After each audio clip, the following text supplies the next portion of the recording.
Salut à tous, aujourd'hui on se retrouve pour un épisode consacré au management en My League sur NBA 2K19 et plus particulièrement l'entraînement. Je démarre avec l'entraînement de ce qu'on appelle les combo guards. Et le reste suivra bien évidemment dans les épisodes suivants. Alors, pour commencer, c'est quoi un combo guard?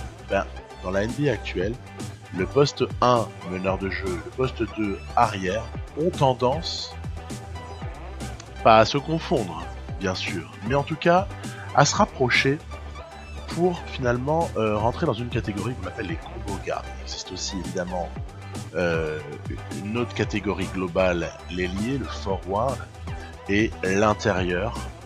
On développera la question de l'ailier et de l'intérieur dans la suite de cette série. Toutefois, les exemples de combo guard, on en a plein en tête, hein. James Harden, Victor Oladipo, Donovan Mitchell, Jrue Holiday des Pelicans, CJ McCollum, on en a un paquet, on en a à foison, mais il faut pas, à mon sens, les confondre avec du Steph Curry, du Kyrie Irving, du Chris Paul, etc., qui sont eux des purs meneurs de jeu. Donc moi je fais une distinction entre le pur meneur de jeu et le combo guard. Combo guard, il peut vraiment jouer un ou deux. Et on sait qu'à l'heure actuelle, il y a même certains coachs qui font jouer deux combo guards sur le terrain en même temps. Alors, allons-y. Exemple, c'est parti. Alors, on va prendre l'exemple des Lakers.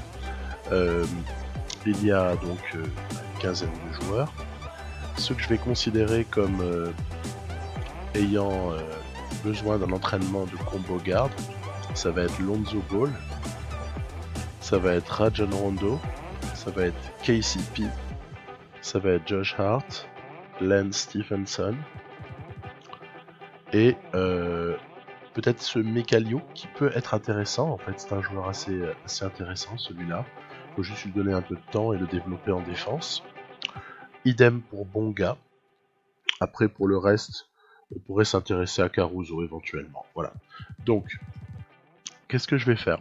On va le faire sur Lonzo Ball. Lonzo Ball, c'est quelqu'un qui a besoin... il est déjà fort en défense, il a un très bon physique, il a des qualités athlétiques plutôt correctes. Il a besoin, lui, de développer son shoot, principalement. Il faut qu'il soit plus fiable pour être une vraie menace. Le physique, moi, ce que j'ai l'habitude de faire, c'est que je mets par type de joueur, ensuite, avec Y, je vais pas rester en meneur de jeu organisation. Je vais passer en meneur de jeu polyvalence. J'utilise souvent polyvalence parce que je pense que c'est comme ça qu'on va avoir une chance de le développer dans toutes les directions. En fait, je ne cherche pas à le spécialiser. Je veux qu'il reste, qu'il se développe, qu'il soit de meilleur en meilleur, un peu dans toutes les directions. En fait, c'est pour ça que je mets polyvalence. Ensuite, une fois qu'on a fait ça, donc on peut voir sur la droite ici que polyvalence apparaît. Maintenant, au niveau tactique, je vais laisser le réglage pour équipe, parce que ça j'en parlerai juste après. Mais on peut aussi décider, par exemple, de mettre réglage tactique, mais par type de joueur, par exemple, MJ polyvalence, c'est parfait.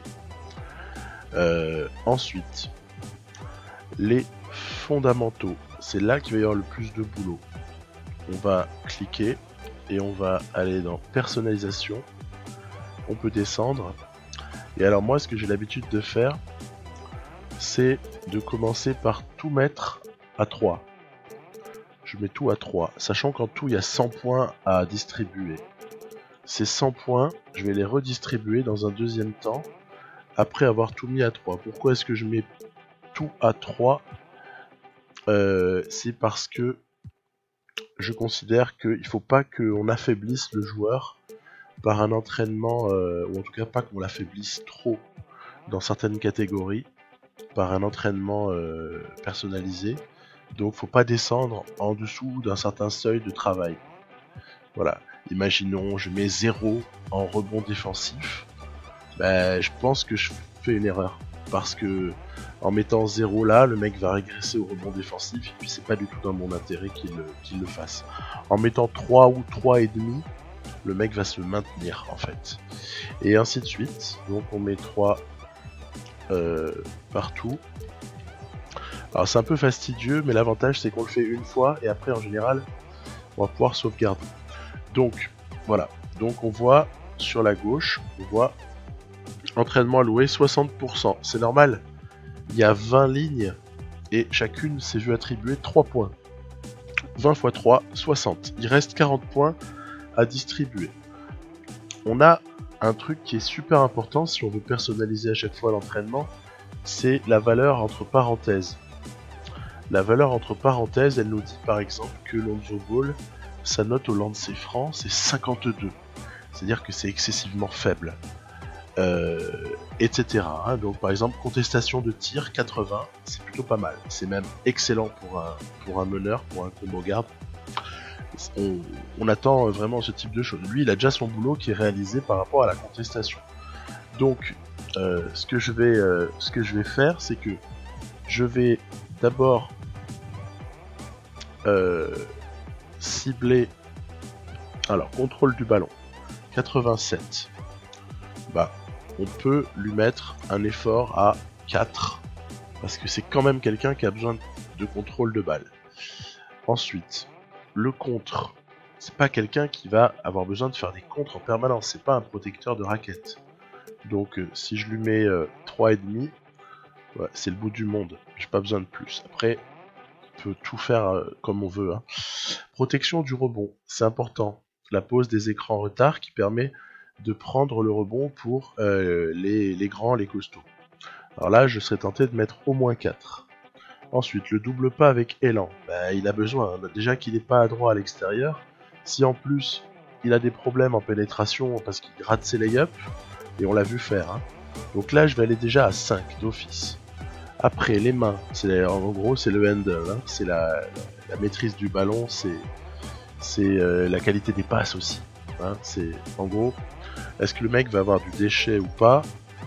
On veut pas qu'il ait de déchets, on veut que ce soit un playmaker parfait. Le tir de près, il est à 67, c'est mauvais. C'est mauvais. En même temps, est-ce qu'on attend qu'il pull up spécialement? Je vais pas lui demander de faire beaucoup plus par rapport à ça, parce que je vais plus le développer dans l'axe pénétration et 3 points. Ça me paraît déjà une première étape. Donc tir de près, bof. Tir à mi-distance, voilà, je vais pas mettre trop. Alors là, on voit que dans tir à mi-distance, il y a ouvert ou contesté. Bon, écoutez, déjà, s'il prend un shoot à mi-distance, je vais pas lui faire prendre un shoot en plus qui sera contesté. Donc, je vais orienter l'entraînement à mi-distance vers les shoots ouverts. On va faire du 70-30 en quelque sorte. Hein, donc c'est pour ça que je vais basculer vers ouvert. Ensuite, le tir enchaîné à mi-distance. Ça peut être un peu plus précieux pour un porteur de balle. Ensuite, le shoot à 3 points. Alors là, il va falloir qu'il bosse. Parce qu'il n'est pas fiable, même s'il est à 70. Il va falloir progresser. Ouvert ou contesté, c'est pareil. On va pas lui demander de prendre des milliards de shoots contestés. On va plutôt être dans la NBA actuelle sur des shoots qui vont être ouverts parce que le système aura permis de proposer ce shoot ouvert. Ensuite, le tir enchaîné à 3 points. Alors, ça peut être utile. Donc on va pas faire n'importe quoi. La précision des passes. La précision des passes, il est déjà à 91. Si je monte à 4, allez, je vais mettre 4,5. Histoire de dire que on est sûr qu'il régresse pas en fait, voilà. Ensuite, le contrôle au poste. Est-ce qu'il a besoin de défendre à l'intérieur, Zobol? Pas tellement. Donc si je laisse 3,5, voilà. Est-ce qu'il va faire beaucoup de fade away au poste? Est-ce qu'il va venir comme Klay Thompson, comme Jimmy Butler? Est-ce qu'il va venir poster près du cercle son vis-à-vis? Pas beaucoup dans un premier temps non plus. Est-ce qu'il va faire des bras roulés?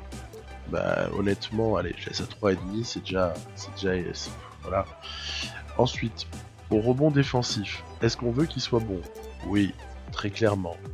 Est-ce que le rebond offensif est une priorité? C'est pas une priorité, mais s'il peut venir en gober un ou deux de temps en temps, on va pas bouder notre plaisir. Contester le tir, il est à 80. Allez, on veut que ce soit un rock en défense, on va lui mettre 5. Comme ça, il va être au-dessus de l'effort moyen. En tout cas, il va être à l'effort moyen. Considérez que, vu qu'il y a 20 ateliers, si vous mettez 5, vous êtes dans la moyenne de l'effort. Vous êtes sur un effort moyen, en quelque sorte. Donc 5. Après, on verra, on répartira encore les points supplémentaires. Au lancer franc, c'est une quiche. Donc, puisque c'est une quiche, il va bosser les lancers. On va lui mettre 7. Les doubles pas sans élan. Bah oui, bah mon gars, on est vraiment sur quelque chose qu'il va falloir également travailler. Donc voilà, je mets 5. Interception, il est à 73. L'interception me paraît être un truc important pour un meneur, quand il défend sur les meneurs adverses notamment, ou les arrières. Donc 5 minimum. Là, on est arrivé en bas des 20 catégories. Il y a 93,5% qui ont été alloués, ce qui veut dire qu'il nous reste 6,5 points à répartir.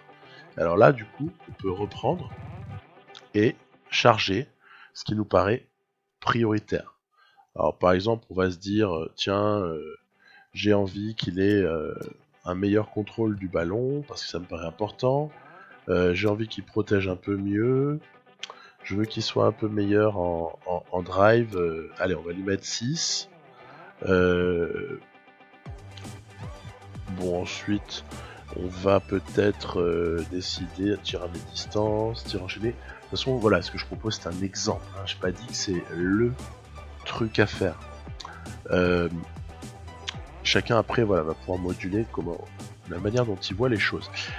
Tir enchaîné à mi-distance, voilà, je vais mettre ça, par exemple. Un petit peu de tir à distance, je rajoute un peu de 3 points, là on va l'enlever dans le fignolage, tir enchaîné, voilà, précision des passes, bon il est à 91, pas besoin. Rebond défensif, on peut peut-être lui demander de progresser, mais il n'est pas là pour faire des triples-doubles, même s'il en fait de temps en temps. Contestation, lancer franc, allez je vais encore mettre un demi-point à lancer franc, un demi-point aux interceptions, un demi-point au double pas sans élan, et voilà, on est à 100. Une fois qu'on est à 100, il y a encore la question, on a vu le physique, on a vu la tactique, on a personnalisé les fondamentaux, on va voir maintenant l'intensité. L'intensité, par défaut, il y a celle de l'équipe, mais on peut soit le mettre au repos, on peut très faible, faible, moyenne, élevé, très élevé. Moi j'ai pour habitude de mettre une intensité équipe élevée et du coup je laisse tous les joueurs en effort élevé, mais automatiquement puisque c'est celui de l'équipe. Pourquoi? Parce que j'ai remarqué qu'en My League, là je suis dans un contexte My League, vous avez plus de blessures si vous mettez très élevé, c'est pour éviter les blessures. Donc moi j'ai tendance à rester équipe. Donc ça, c'était pour un joueur de type Lonzo Ball.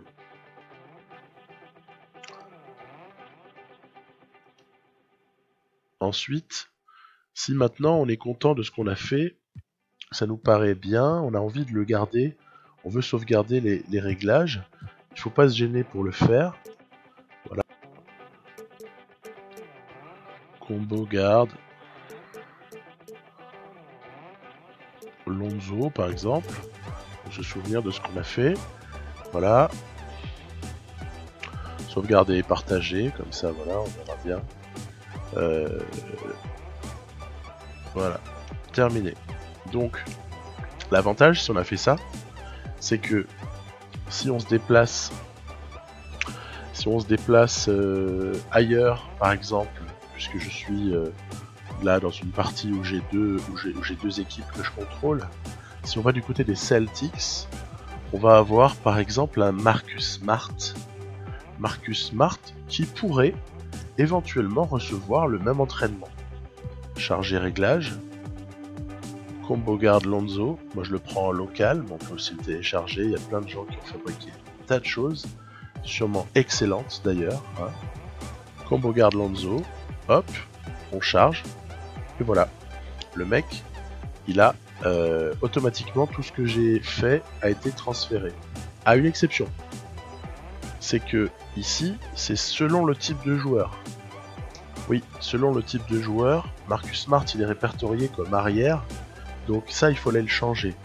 Il faut aller du côté du type de joueur, voilà, changer, et on va par exemple, c'est tout à fait un exemple, on va lui dire, voilà, maintenant, soit arrière polyvalence, voilà, au lieu de arrière défense. Je vais mettre arrière polyvalence, et voilà, là, j'ai terminé. Je vérifie bien que je suis en intensité équipe, tout va bien.